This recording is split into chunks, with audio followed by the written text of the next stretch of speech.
Feliz sábado a todos aqueles os amigos da Escola do Pensar. Estamos mais uma vez aqui para fazer comentários a respeito hoje da primeira epístola de Paulo, capítulo 3. E como o assunto vai falar sobre um ser, uma criatura maravilhosa, eu quero contar uma história. Dizem que quando Deus estava fazendo a mulher, ele demorou-se muito. Isso não é bíblico, tá? E ele demorando, um anjo disse, Senhor, por que está demorando tanto? Ele disse, eu estou fazendo esta criatura com esmero. E o anjo olhando disse assim, mas Senhor, parece que aqui nos olhos está havendo um vazamento. Ele disse, não é vazamento. É que a mulher que eu estou fazendo, ela chora por alegria e chora pela tristeza. Ela chora se a vizinha estiver triste e ela ri se a vizinha estiver alegre. Vejam que, já pensou o mundo sem as mulheres? Como seria isto? Eu acho que não prestaria não. Mas Deus é sábio, Deus é a sabedoria e Ele fez a mulher para como adjuntora do homem.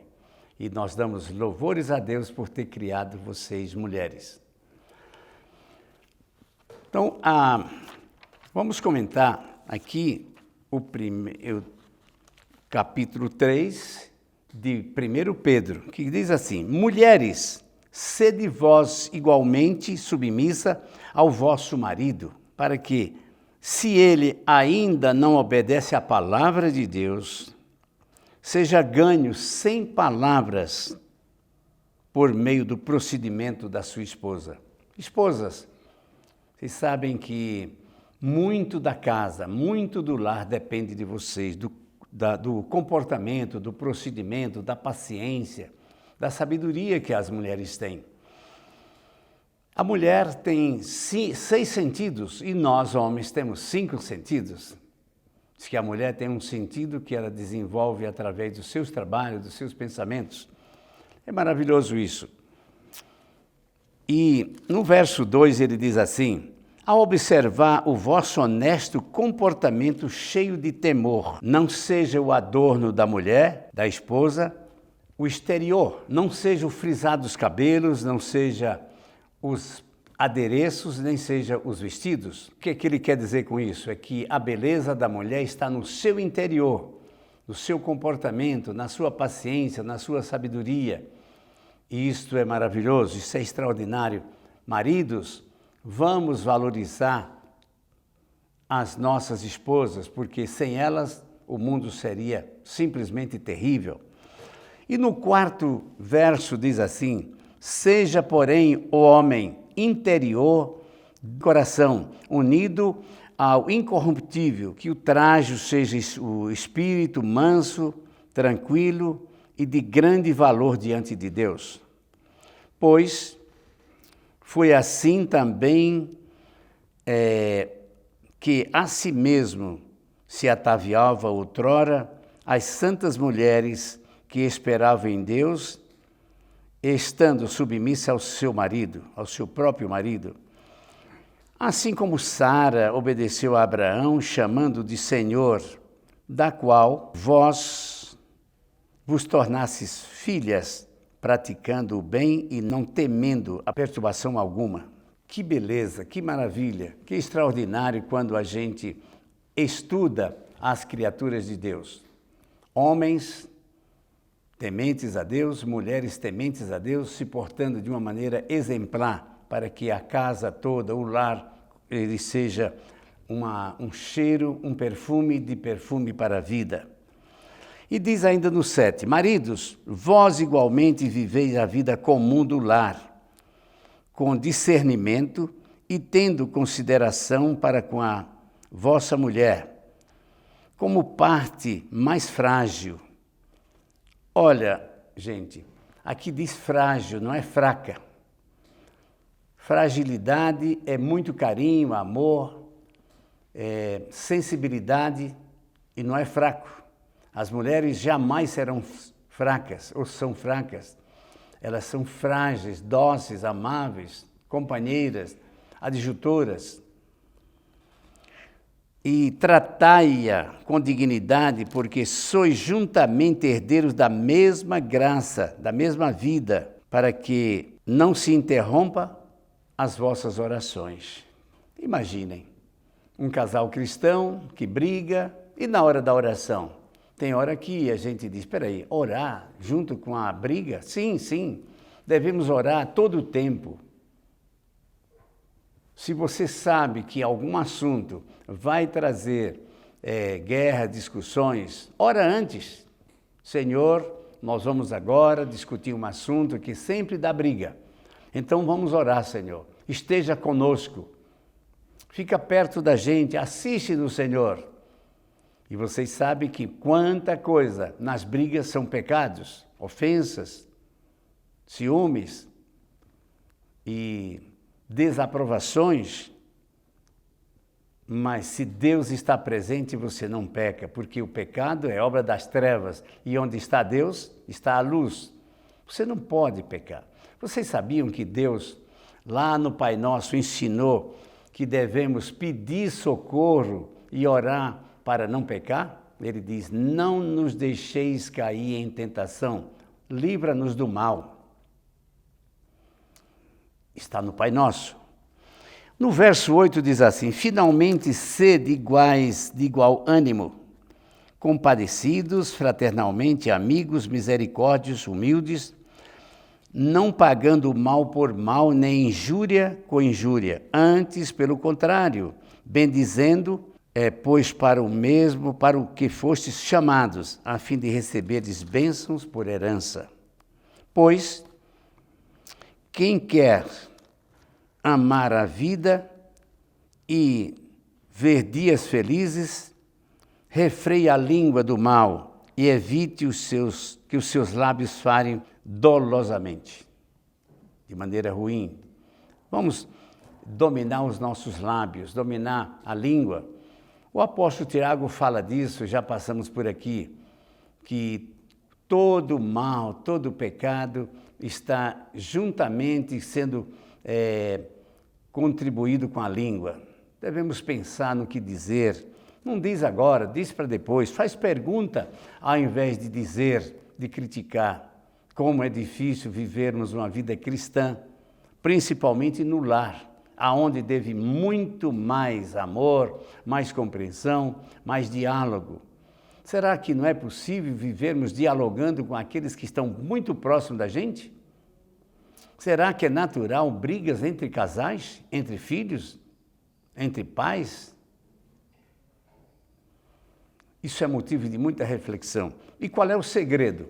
2, ler a Bíblia, aceitar o que a Bíblia diz, os conselhos divinos e também orar, pedindo a Deus socorro, que o Espírito Santo venha. Uma época eu andava brigando com a minha primeira esposa por causa de salário. Eu ganhava pouco, não dava, como sempre, não dava para cobrir as despesas.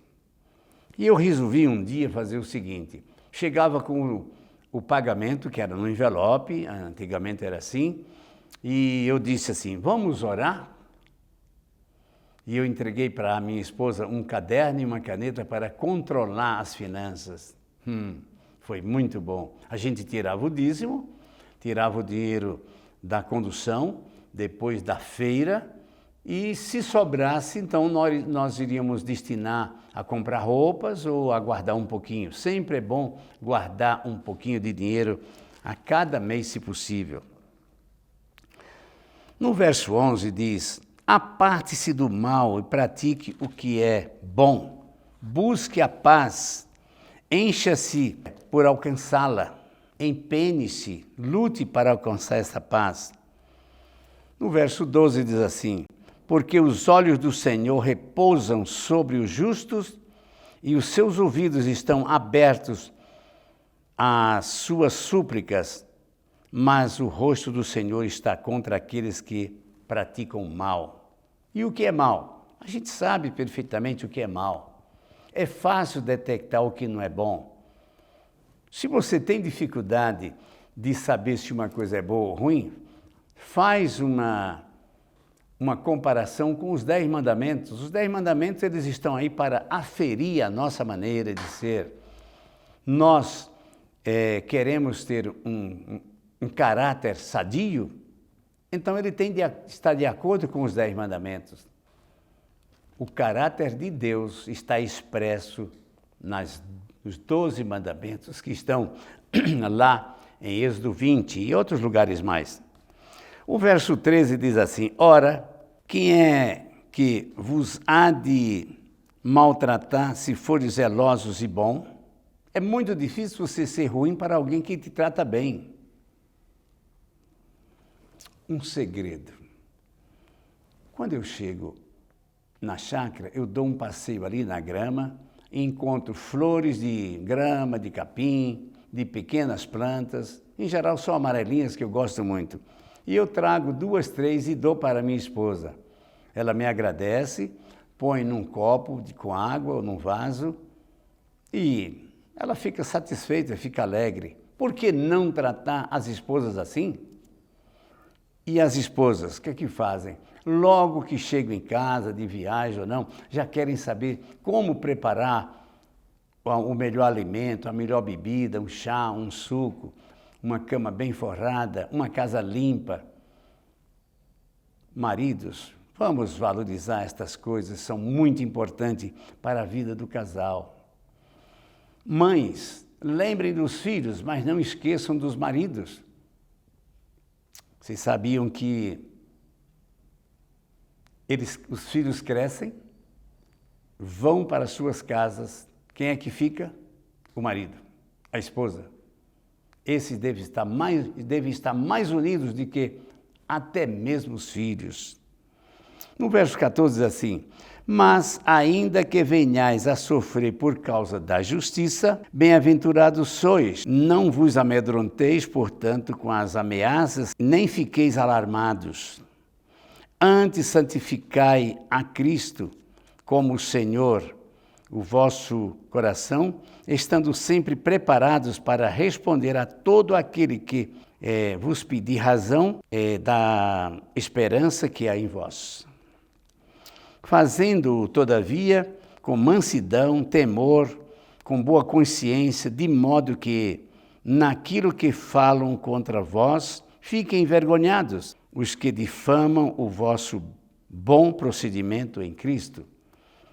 O apóstolo adverte o seguinte: se você sofre quando acerta, porque você é justo, você deve ter paciência. Muito mais quando você foi injustiçado, quando você cometer erros que vão procurar você sofre, mas e quando você não cometeu erro algum e você paga por isso? Fique mais alegre quando você não praticou o erro do que quando você praticou e precisa pagar. Continuando ainda diz assim: porque se for da vontade de Deus, é melhor que sofrais por praticardes o que é bom do que quando praticardes o mal. Já viram que tem pessoas que dizem: eu gosto de pagar o que eu devo. Não, eu gosto de pagar o que eu não devo. Não é que eu sou feliz em ficar pagando conta dos outros. Não, não é essa conta. Não é dinheiro. Sofrer por aquilo, humilhações por aquilo que eu não pratiquei é melhor. E vamos passar por isso. Todo cristão, agora, quando está próximo à vinda de Cristo, nós vamos sofrer muito por algo que não erramos. O viver a vida de Cristo, o viver o Evangelho, vai trazer para nós, como já trouxe no passado, angústias, sofrimentos, morte até. Vamos pedir a Deus que sejamos a melhor maneira possível pacientes com aqueles que nos ofendem. Parece que eu estou falando coisas que não são humanas. Sim, humanas e divinas. Pois bem, Cristo morreu uma única vez pelos pecados e o justo e pelos injustos, para conduzir-vos a Deus, morto sim na carne, mas vivificado em espírito, no qual também foi e pregou aos espíritos em prisão. Esse verso é muito discutido, Cuidado para não achar que Deus prega para os mortos. Não, Deus não prega para mortos, Ele prega para os vivos. Mas quando eles ainda eram vivos, foi pregado para eles. Hoje não dá mais. Continuando aqui no verso 21 ainda, diz assim: a qual, figurando o batismo, agora também vos salva, não sendo a remoção da imundícia da carne, mas a indagação de uma boa ciência para com Deus e por meio da ressurreição de Cristo, o qual, depois de ir para o céu, está à direita de Deus, ficando subordinado anjos e potestades e poderes. Já perceberam que às vezes você lê um verso e parece que você entende diferente? Você tem que pensar, meditar, olhar a palavra, a regência, ler outras traduções para que você entenda melhor. E